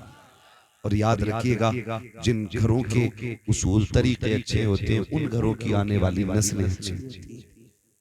मैं अक्सर एक बात कहता हूँ, जमीन अच्छी होती है तो फसल अच्छी होती है, माएँ अच्छी होती हैं तो नस्ल अच्छी होती है। ऐसा माहौल बनाइए, दीन वाला माहौल, शरीयत वाला माहौल। मैं आपसे ये नहीं कह रहा आप मसल्ला लेकर मस्जिद में जाइए, मैं आपसे ये नहीं कह रहा आप तस्बीह गले में टांगे रखें, लेकिन इतना कह रहा हूँ कि चलते वक्त ये सोच लिया करो, ये चलना हुजूर को पसंद है कि नहीं, ये लेटना हुजूर को पसंद है कि नहीं। हम जो ये गाली दे रहे हैं सामने वाले को, इससे अल्लाह राजी होगा कि नाराज होगा? 2 मिनट लगेंगे, जबान बंद कर लो के बड़े गुनाह से बच जाओ। हमें बस इतना करना, अल्लाह हमें हुजूर के दीन पे अमल की तौफीक अता फरमाए, और अल्लाह हमें हुजूर की शरीयत पर पाबंदी के साथ कामयाब रहने की तौफीक अता फरमाए। फरमाया गया, लक़द कान लकुम फ़ी रसूलिल्लाहि उस्वतुन हसना, मेरे महबूब की जिंदगी आपके लिए बेहतरीन नमूना है। हुजूर की 63 साल जिंदगी पूरी कायनात के जीने के लिए काफी नहीं, बल्कि बहुत ज्यादा है। हुजूर के किरदार को देखें, हम तो मगरिब को देख रहे हैं, हम तो पश्चिम की रहने वाली मखलूक को देख कर नंगे हो गए, कपड़े उतर गए। नहीं, खुदा की कसम, केला वही अच्छा लगता है जो छिलके में होता है। नंगे फलों पे मक्खियां बैठा करती हैं। बहन बेटियों से कहो नकाब में रहो, औरत उतनी ही अच्छी लगती है जितने ज्यादा पर्दे में रहा करती है। ठीक है ना? ये उसूल बड़े मुश्किल होते हैं, बड़े मजबूत भी होता है। ये यहाँ आके बंदा फंस जाता है, पर्दे के मसले में आके बंदा बड़ा मुश्किल हो जाता है, बड़ा मुश्किल हो जाता है। लेकिन अमल करें, फिर देखें अल्लाह इसके सिले में जन्नत अता फरमाता है। मैं झूठ नहीं बोल रहा हूँ, ये मेरे बहनों ही, इन्होंने मेरी सिर्फ उस बहन को देखा जो इनके निकाह में, मेरी 7 बहनों में से सिर्फ उसको देखा जो इनके निकाह में, उसके अलावा किसी दूसरी को आज तक देखा नहीं, क्योंकि सारी पर्दा करती है। और ये हर दामाद का मसला है, ये नहीं कि सिर्फ इन्हीं का मसला। ऐसा अमल कराओ, फिर खुदा की कसम बहन बेटी कब्र में जाएगी ना, तो सिर्फ उसकी कब्र जन्नत नहीं बनेगी, उसके सदक़े में अल्लाह हम सब की कब्र जन्नत बना देगा। करेंगे इंशाअल्लाह। और कोई बड़ी बात नहीं है हुजूर के दीन के लिए। हाँ, कुछ दिन झगड़े होते हैं, कुछ दिन लोग बातें करते हैं कि नहीं उनके यहाँ तो मेहमान को इज्जत नहीं मिलती, उनके यहाँ तो बाहर बैठाया जाता है, उनके यहाँ तो पानी नहीं मिलता, उनके यहाँ नहीं जाना। कुछ दिन बातें होंगी, लेकिन हमें दुनिया से क्या मतलब है, हमें तो अपने रब रसूल से मतलब है। हाँ, मगर फिर समझ में आ जाता धीरे धीरे, फिर लोग समझ जाते हैं शरीयत क्या है, तबीयत क्या है। ठीक है ना? करेंगे इंशाअल्लाह ऐसा। ज्यादा से ज्यादा कोशिश ये करें कि एहतियात आ जाए। मैं समझता हूँ एकदम इतना पक्का पर्दा तो नहीं हो सकता है, लेकिन धीरे धीरे एहतियात करेंगे ना, तो हर घर के अंदर कनीज़े फातिमा ज़हरा नजर आने लग जाएगा। हर घर के अंदर कनीज़े फातिमा ज़हरा। ठीक है ना? जिस तरह देखो दाढ़ी जो नहीं रखते ना, उनसे को रख लेगा, थोड़ी सी बड़ी हुई तो खुजाट हो जाता। हाँ, जो टोपी नहीं ओढ़ते, जुमे के दिन ओढ़े तो रकात पढ़ के ना ऐसा होता है, गर्मी लगने लगी। और हम लोग हर वक्त टोपी ओढ़ने वाले लोग, हम अगर टोपी उतार दें तो ऐसा लगता है जैसे हमने कपड़े उतार दिए, क्योंकि आदत हो गई। जिनके दाढ़ी नहीं उन्हें बोझ लगता है, जिनके है उन्हें पता ही नहीं लगता है। और पता नहीं है, खुदा की कसम, चेहरे पे दाढ़ियां सजा लो, 100 ग्राम के तावीज लटकाने से बच जाओगे। ये सबसे बड़ा तावीज। और इसके बारे में फरमाया गया कि दाढ़ी कब्र में लेके जाओ, फरिश्ते भी हया करते हैं। और फरमाया गया जिसके चेहरे पे दाढ़ी होती है ना, हुजूर उसे कब्र में देख के मुस्कुराने लग जाया करते हैं। और फिर जब हुजूर मुस्कुराए, यूं मुस्कुराए जान सी कलियों में पड़ गई, यूं लब कुशा हुए कि गुलिस्तान बना दिया। कोशिश करें अल्लाह हमारी कब्र को रोशन फरमा दे। कब्र को रोशन फरमा दे। अल्लाह हमारे घरों में शरीयत का माहौल पैदा फरमा दे, हमारी बहन बेटियों की निगाहों में गैरत पैदा फरमा दे, हमारे नस्लों में हमारे भाइयों में अल्लाह गैरत और हया हमारी नस्लों को अल्लाह नसीब फरमा दे, हया अल्लाह हमारी नस्लों को नसीब फरमा दे। बस जो हुए गलत तुमको माफ फरमाए रब कायनात। जिंदगी ने दिया साथ, फिर होगी मुलाकात, चमन रहा फूल खिलेंगे, जिंदगी रहेगी, फिर मिलेंगे, मुसाफिर हैं हम भी, मुसाफिर हो तुम भी, किसी मोड़ पर फिर मुलाकात होगी। सारे लोग कलमा शरीफ पढ़ लीजिए, ला इलाहा इल्लल्लाह मुहम्मदुर रसूलुल्लाह सल्लल्लाहु अलैहि वसल्लम। एक हाथ दो शेर पढ़ दो, उसके बाद एक वक्त में, एक टाइम में एक इंसान 4 बीवियों से निकाह कर सकता है। कुछ लोग कहते हैं कि 7 से कर सकता है, कुछ लोग कहते हैं कि 11 के से कर सकता है। ना 11 से कर सकता, ना 7 से कर सकता, ना 5 से कर सकता। एक टाइम में से इंसान 4 बीवियां रख सकता है। लेकिन 4 बीवियां करने हम चले तो कम से कम 4 मकान होना चाहिए। 4 मकान हो तो कम से कम 4 कमरे हो। शादी करना हराम भी है, शादी करना फर्ज ऐन भी है, और शादी करना सुन्नते मुस्तफा भी है। इन 3 सूरतों को बताऊंगा, बाकी इसके अलावा बहुत सारी सूरतें हैं। आसान से लफ्ज़ों इन 3 सूरतों को बताऊंगा। शादी करना हराम, शादी करना फर्ज ऐन जरूरी, और शादी करना सुन्नती मुस्तफा। इंसान को यकीन हो, इंसान को बिल्कुल भरोसा हो कि अगर मैं शादी नहीं करूंगा, मैं निकाह नहीं करूंगा, तो किसी गुनाह में मुलव्विस हो सकता हूं, मुझसे जिना हो सकता है, किसी की धी बेटी बहन की तरह मेरी निगाह उठ सकती है। तो इस सूरत में शादी करना फर्ज है, जरूरी है। क्योंकि शादी करने से निगाहें झुक जाती हैं। शादी जानी और जानिया के पैरों में जंजीरें डाल देती है। शादी आवारगी जिंदगी गुजारने वालों को कैद कर देती है। उसके लिए एक बाउंड्री, एक महदूर जगह को बना देती है कि इस बाउंड्री में रहना है। शादी से पहले इंसान आवारगी की जिंदगी गुजारता था। 100, 200, 500 हजार कमाया, कभी 500 बाप को देती है, 500 अम्मा को दी, कोई फिक्र नहीं। लेकिन शादी के बाद अखराजात बढ़ते हैं, हाजतें बढ़ती हैं, जरूरतें बढ़ती हैं। 3 बोतलें थैले में जाती हैं, खाने के तेल की, सर के तेल की, और फिर रोशनी के लिए। अब आज के फैशन दौर का, तरक्की का दौर है, तो फिर लाइट का बिल आ जाता है। तो मतलब ये, जब इंसान के अखराजात बढ़ जाते हैं तो फिर इंसान कमाने की फिक्र करता है। शादी से पहले जो बच्चे कमाते नहीं, शादी के बाद वो कमाने की फिक्र में लग जाते हैं। तो इंसान को भरोसा हो, यकीन हो कि अगर मैं निकाह नहीं करूंगा, समझे, तो जिना में मुब्तला हो सकता हूँ। तेरी मेरी धी बेटी बहन बेटी की तरफ है, मेरी गलत निगाहें उठ सकती हैं। तो शरीयत का हुक्म है कि उस पर शादी करना जरूरी है, वो फौरन शादी करे, समझे। लेकिन अब शादी करने चले, हमारा इरादा क्या है, 2 से करेंगे, 3 से करेंगे तो कम से कम 4 मकान होना चाहिए। 4 से करने चले, 2 से करने चले तो 2 मकान होना चाहिए। 2 मकान ना हो तो कम से कम 2 कमरे हो, ताकि लड़े भिड़े ना। 1 लीटर दूध लेना तो कम 2 लीटर दूध की गुंजाइश हो, कैपेसिटी हो, वरना वो हिसाब हो जाएगा। घोड़े के नाल ठुक रही थी, मेंढक ने देख लिया बहुत बढ़िया जुगाड़ है, या तो मेंढक ठुक रही है, जो नाल ठोकी जा रही है पैर घिसेगा ही नहीं, तो मेंढक ने भी टांग उठा दी, हमारे भी ठोक दो। फिर नतीजा क्या होता है, टांगे चल जाती है, होता नहीं होता है, समझे। तो इंसान को यकीन है मैं जिना में मुब्तला हो सकता हूं, फिर वो अगर निकाह ना करे तो ये उसके लिए अच्छा नहीं है। तो ऐसी सूरत में निकाह करना जरूरी है। शादी करना हराम कब है, जबकि इंसान को अंदेशा हो कि मैं बीवी के खराजात नहीं दे पाऊंगा, बीवी की हाजतें, बीवी की नफसानी ख्वाहिशात नहीं बुझा पाऊंगा, मैं बीवी का हक अदा नहीं कर पाऊंगा, बीवी के लिए रहने के लिए मकान नहीं दे पाऊंगा, बीवी के लिए पहनने के लिए कपड़े नहीं दे पाऊंगा, बीवी की जरूरतें पूरी नहीं कर पाऊंगा, तो ऐसी सूरत में शादी करना हराम है। मीडियम मामला औसत दर्जे का हो तो मीडियम मामले में शादी करना सुन्नत मुस्तफ़ा है, जिसको मेरे सरकार ने आज से 1400 साल पहले इरशाद फरमाया, अन्निकाहु मिन सुन्नती फमन रग़िब अन सुन्नती, कि निकाह करना मेरी सुन्नत है और जिसने मेरी सुन्नत से एराज किया वो मुझसे नहीं है। अजीज़ान मिल्लत, जिस तरह से एक पूरे मुल्क को चलाने के लिए एक वज़ीर आज़म, एक प्रधानमंत्री की जरूरत होती है, एक पूरे सूबे को चलाने के लिए एक वज़ीर आला और मुख्यमंत्री की जरूरत होती है, एक शहर और डिस्ट्रिक्ट, एक कस्बा, एक गांव, एक करिया, एक देहात को चलाने के लिए कभी चेयरमैन, कभी एमपी, कभी विधायक की जरूरत होती है, कभी पार्षद और मेंबर, कभी प्रधान की जरूरत होती है। इसी तरह ने अल्लाह ने हर घर में मर्द को प्रधानमंत्री बनाया है। अगर बीवी है तो उसका शौहर है तो उसके लिए प्रधानमंत्री का दर्जा रखता है, फिर अगर उसका ससुर है तो फिर सबसे बड़ा वजीर आजम प्रधानमंत्री ससुर है।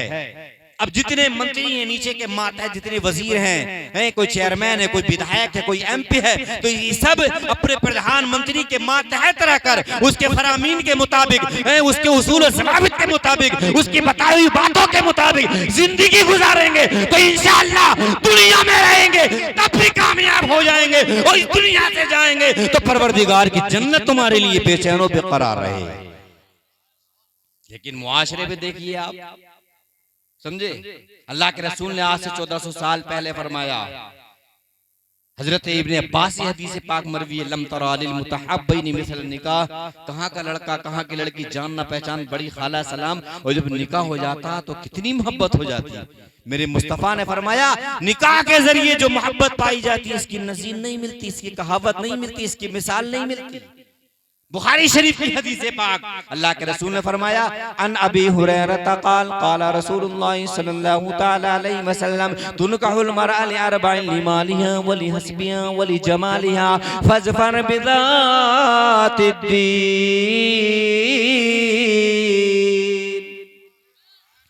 हजरत अबू हुरैरा से हदीस पाक मरवी, हजरत अबू हुरैरा बयान फरमाते हैं, मुस्तफ़ा ने फरमाया 4 वजहों से निकाह किया जाता है, 4 इल्लतें ऐसी हैं, 4 असबाब ऐसे हैं जिनकी वजह से निकाह किया जाता है।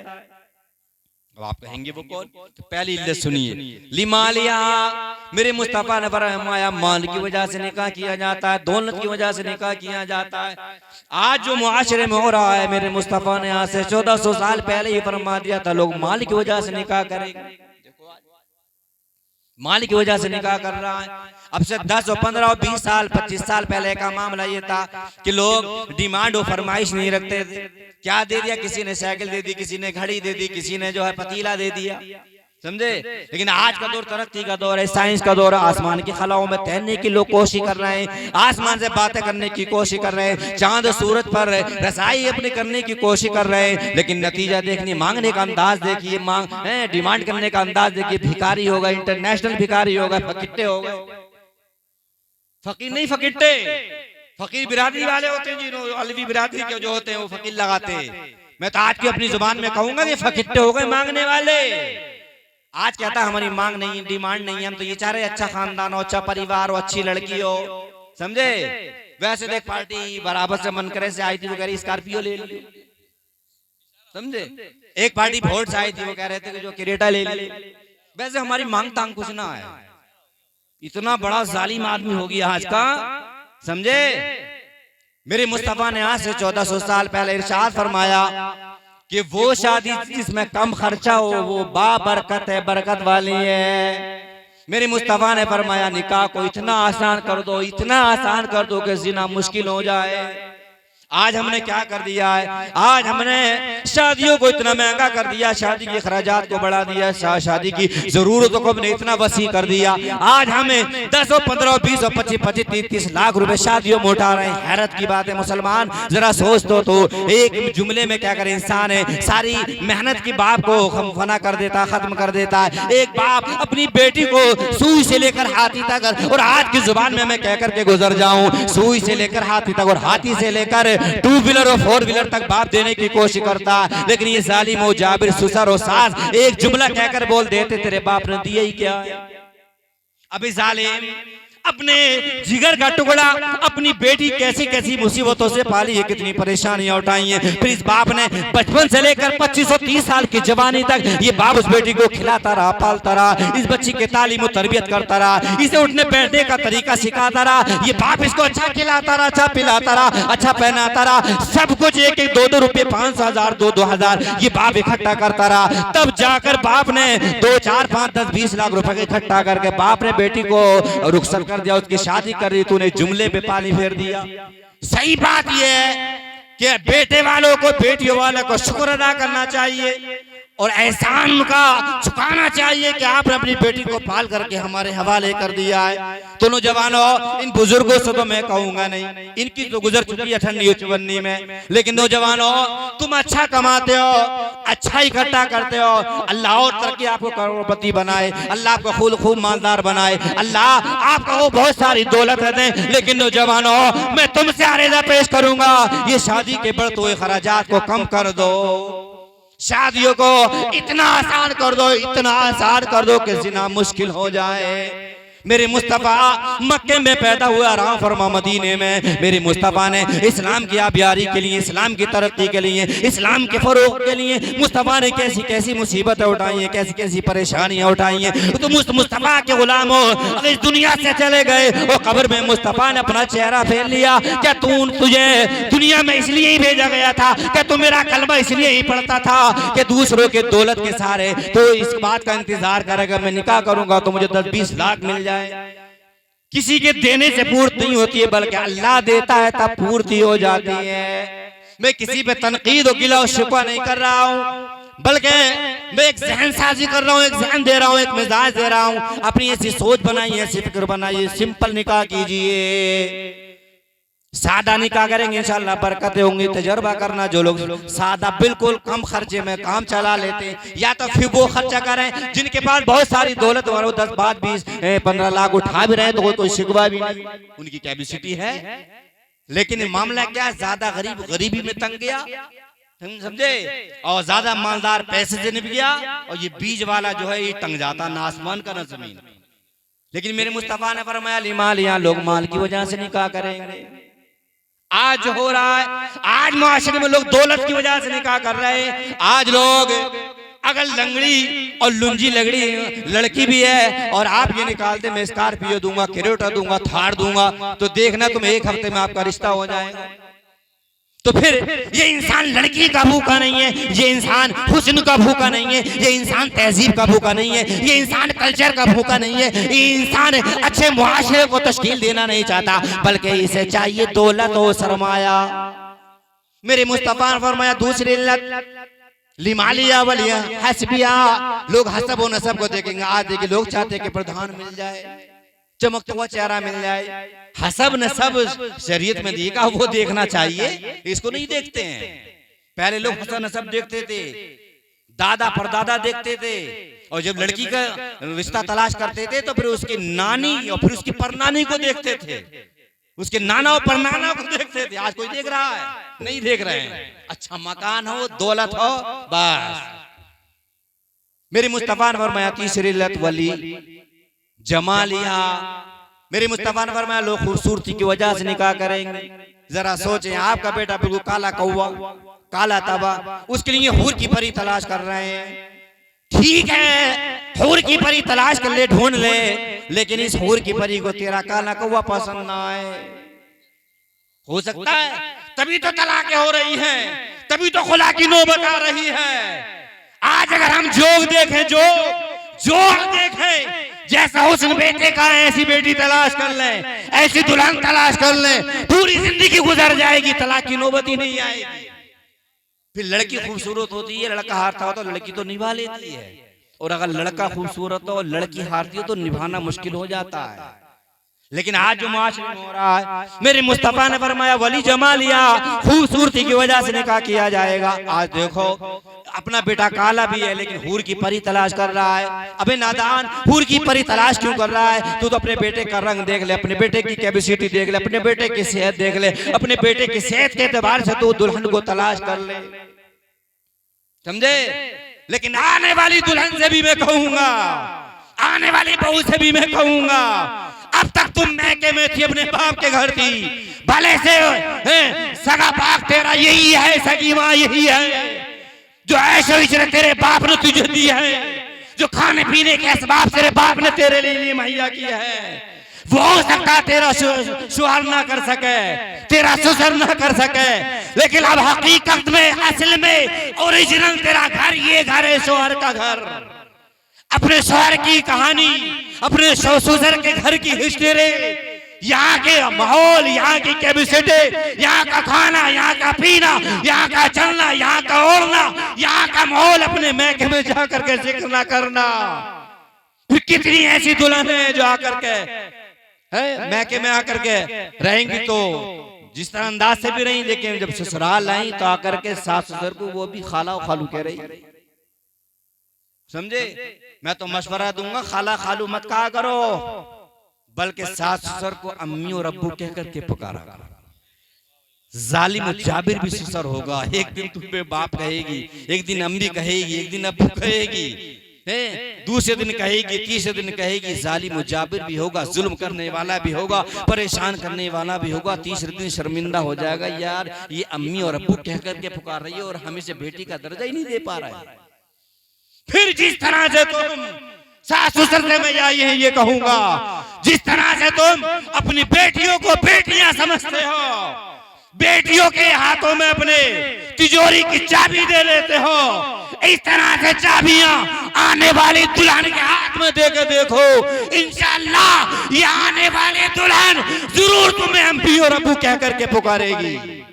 देखिए कमियां दोनों जानिब से हैं, ना आने वाली दुल्हन रियायत कर रही है और ना बुलाने वाले लाने वाले सास ससुर रियायत कर रहे हैं। अब जो शोर था वो पिस जाता है, अम्मी की माने, अब्बू की माने, ये बहू की माने। बहू की मानता है तो अम्मी अब्बू नाराज, और जिसके अम्मी अब्बू नाराज उससे अल्लाह और रसूल नाराज। माँ बाप की मानता, बीवी की नहीं मानता तो बीवी खफा, करीब नहीं आने देगी, सोने नहीं देगी, फिर रात कैसे गुजरेगी। ये ऐसी चक्की के दो पार्टों के बीच में पिस जाता है, फिर इसकी जिंदगी जो है नर्क हो जाती है, जहन्नम हो जाती है। फिर कहता करूं तो करूं क्या, चलिए गुजारिश करूंगा, बीवी के हुकूक क्या है ये हमें सीखना चाहिए, शोहर के हुकूक क्या है ये बीवी को सीखना चाहिए, बीवी को सीखना चाहिए कि सास ससुर के हुकूक क्या हैं। इसलिए मेरे मुस्तफा ने आज से 1400 साल पहले फरमाया कि तुम हुस्न जमाल को मत देखो, बल्कि तुम सीरत देखो, ये तलाश करो। आगे मेरे मुस्तफा ने चौथी सिफत बयान फरमाई, वली जमालिहा वली दीनिहा, वो चौथी सिफत ये है, चौथा वस्फ ये है कि तुम ये देखो कि ये दीनदार है या नहीं है। हम क्या देख रहे हैं? पीएचडी की होगी, high school, inter, BA, MA. अबे भले आदमी पीएचडी करने वाली, एमए करने वाली, डॉक्टर, इंजीनियर अगर तुमने कर भी ली तो क्या तीर मारो, फिर भी तो खाना बनाएगी, फिर भी तो चूल्हे पे आएगी। और मर्द के लिए जायज भी तो नहीं होगा कि इंजीनियर बनने के बाद ये ऑफिस में रुद्रपुर जाकर के नौकरी करे और शोहर दिल्ली में जाकर नौकरी करे, ये जायज भी तो नहीं। शोहर के लिए जायज नहीं है कि बीवी की कमाई खाए। हाँ, पर्दे में रहकर, चार दीवारी में रहकर कोई काम काज, सिलाई का, कढ़ाई का, बुनाई का कर ले तो हर्ज भी नहीं है। लेकिन ऑफिसों में, दफ्तरों में चक्कर मारी, मैं शहर रुद्रपुर रहता हूँ, वहां की मैं फैक्ट्रियों के माहौल से वाकिफ हूँ, क्या क्या रिश्वतें हो जा रही है। अफसोस होता है, नौजवान तबका मुलाकात करता हुआ बताता है, कोई सुपरवाइजर तो वो जिक्र करते हैं, हजरत ये हालात, बोले ऐसी ऐसी खूबसूरत लड़कियां टच करती हैं सिर्फ मतलब के लिए, हमारा ओहदा बढ़ जाए, हमारा मनसब बढ़ जाए। ये सब किस वजह से हो रहा है? तो मैं तो गुजारिश करूंगा, तुम्हें इंटर बीए करने वाली की जरूरत नहीं है, बल्कि तुम्हें जरूरत है कि कनीज़ फातिमा, सीरत हजरत फातिमा जानने वाली हो, सीरत हजरत खदीजतुल कुबरा जानने वाली हो। अब रमजान शरीफ का महीना गुजरा, अगर अभी इतने लोगों से मैं आपसे सवाल कर लूं, क्या तुम्हें मालूम है कौन सी तारीख को हजरत फातिमा का विसाल हुआ है? और अभी आपसे मैं मालूम कर लो कि कौन सी तारीख को हजरत खदीजतुल कुबरा का विसाल हुआ है। अगर मैं भी आपसे सवाल कर लो कि कौन सी तारीख को हजरत आयशा सिद्दीका का विसाल हुआ है, कौन सी तारीख है रमजान की कि जिसमें हजरत हलीमा सादिया का विसाल हुआ, बता नहीं पाओगे। इसलिए तारीख इस्लाम पढ़ते नहीं, न खुद पढ़ते हो, न अपने बच्चों को सिखाते हो, न अपनी नस्लों को सिखाते हो। लेकिन ये चीज मैंने कर्नाटका, बेंगलोर में देखी। 3 तारीख हजरत फातिमा ज़हरा का विसाल। जब 3 तारीख आई तो 2 तारीख को शाम को कहने लगे हजरत कल हजरत फातिमा का विसाल है, कल तकरीर हजरत फातिमा की सीरत पर होना चाहिए, मनी होगी, समझे। जब 10 तारीख में हजरत खदीजतुल कुबरा का विसाल हुआ तो फिर 9 तारीख को कहने हजरत खदीजा का विसाल आने वाला है, हमें मालूम है, तकरीर उन पर होने में नहीं, पूरी तकरीर उन पर होगी।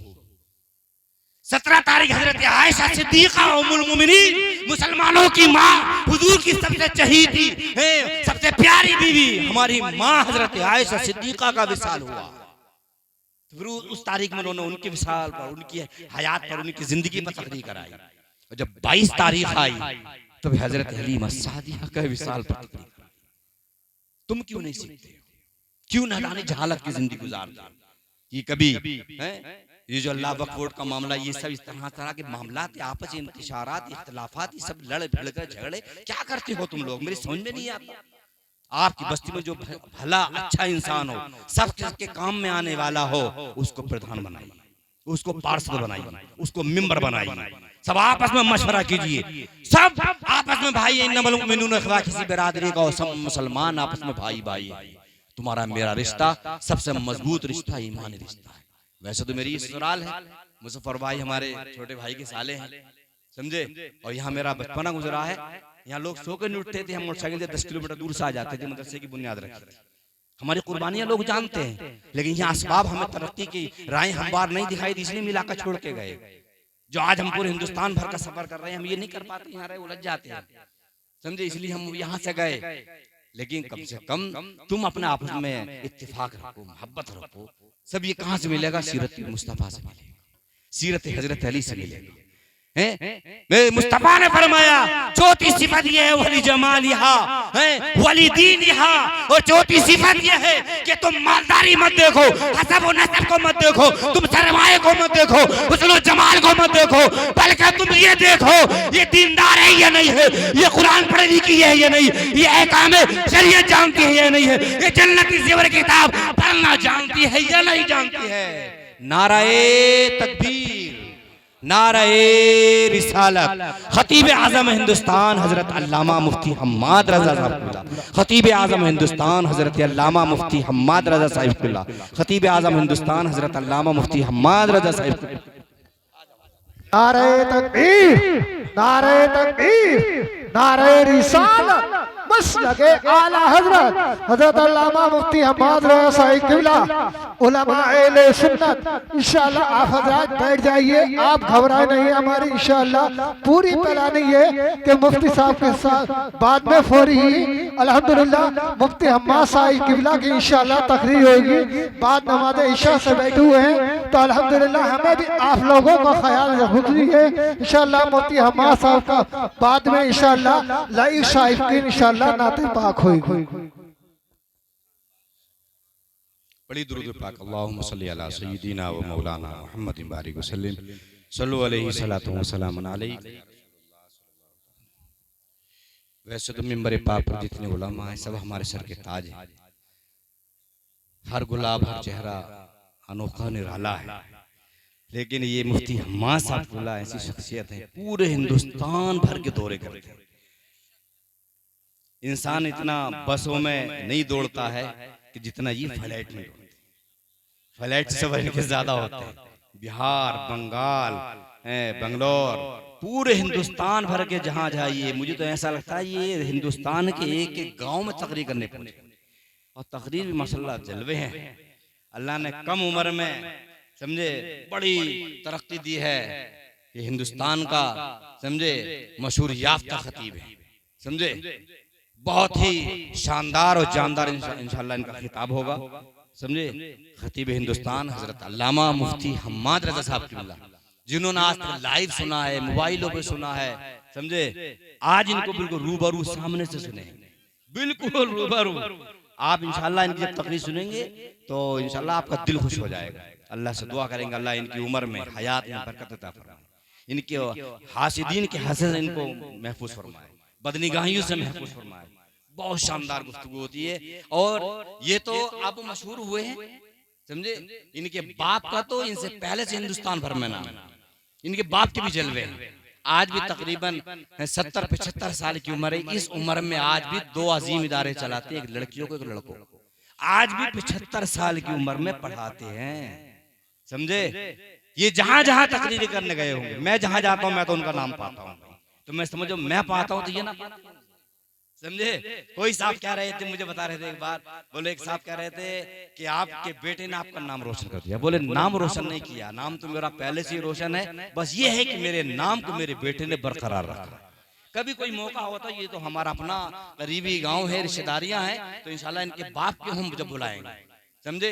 खलीफा हुजूर मुफ्ती आजम ने, खलीफा ताजुश शरिया हैं, बड़ी अजीम शख्सियत हैं, बड़े अच्छे आमिल हैं और पूरा घराना दीनदारी का घराना है। इस इलाके में हमारी शादी हुई जब से हैं, तो कितने लोग हम उन्हें नहीं जानते, वो हमें सिर्फ इस निस्बत से जाते हैं कि ऐसे घराने से आपके घर में लड़की है, समझे। तो अंदाजा लगाएंगे घर का माहौल कैसा होगा, ये कैसे होंगे, इनके बाप कैसा होंगे, इनके दादा कैसे होंगे, कैसे इनके घर का माहौल होगा। अब आप सामने से सुनेंगे तभी आपको महसूस हो जाएगा, समझे। बहरहाल मैं गुफ्तगू समेटने लगा। जब दूसरा खतीब मिंबर पर आ जाता है तो इशारा ये होता है कि बात समेट लो, समझे। तो मार्च कर रहा था, मेरे मुस्तफा ने फरमाया 4 वजहों से निकाह किया जाता। कितनी? 4 वजहों से। माल की वजह से, हसब व नसब की वजह से, हुस्न व जमाल की वजह से, और फिर चौथी सिफत मुस्तफा ने फरमाई वलिदीनिहा, दीनदारी की वजह से। लेकिन ये नहीं फरमाया वलिदीनिहा खाली दीनदारी की वजह से, आगे क्या फरमाया वलिदीनिहा फज़फर बिज़ाति दीन, तुम दीनदारी को मुकद्दम रखो। हम हाई स्कूल और इंटर और बीए पीएचडी करने वाली तलाश ना करें, बल्कि हम तलाश ये करें कि कुरान पढ़ी लिखी है या नहीं है। कितनी ऐसी जवान बच्चियों को हमने देखा 20 और 25 साल की उम्र में जब बाप ने शादी कर दी तो 18 और 20 साल की उम्र स्कूलों कॉलेजों में आने जाने में इसने गुजार दी। अब किचन में जाकर के मोबाइल निकाल कर ये तलाश कर रही है कि बड़े की बिरयानी कैसे बनेगी और चिकन बिरयानी कैसे बनेगी। जो सीखने की उम्र खानादारी है, घर में रहने सहने उठने बैठने खाने पीने सोने जागने सब ये सीखने की उम्र थी, वो स्कूलों कॉलेजों में धक्के खाकर गुजार अब यूट्यूब के जरिए सीख रही है। बहरहाल मैं अपनी गुफ्तगू यहीं समेट रहा हूँ। लेकिन भाई एक या 2 कलाम पढ़ेंगे, फौरन मुफ्ती साहब की तकरीर होगी। कुछ लोगों ने बहुत बार फोन में कहा हज़रत की तकरीर बहुत जल्दी कराना, मैंने बेफिक्र रही है, जब तक वो आएंगे तब तक मैं तकरीर करूंगा, उनकी आती तकरीर इंशाल्लाह मैं खत्म करूंगा। अल्लाह से दुआ करते हैं मौला मेरी गुफ्तगू अपनी बारगाह में कबूल फरमाए, मैं भी कलमा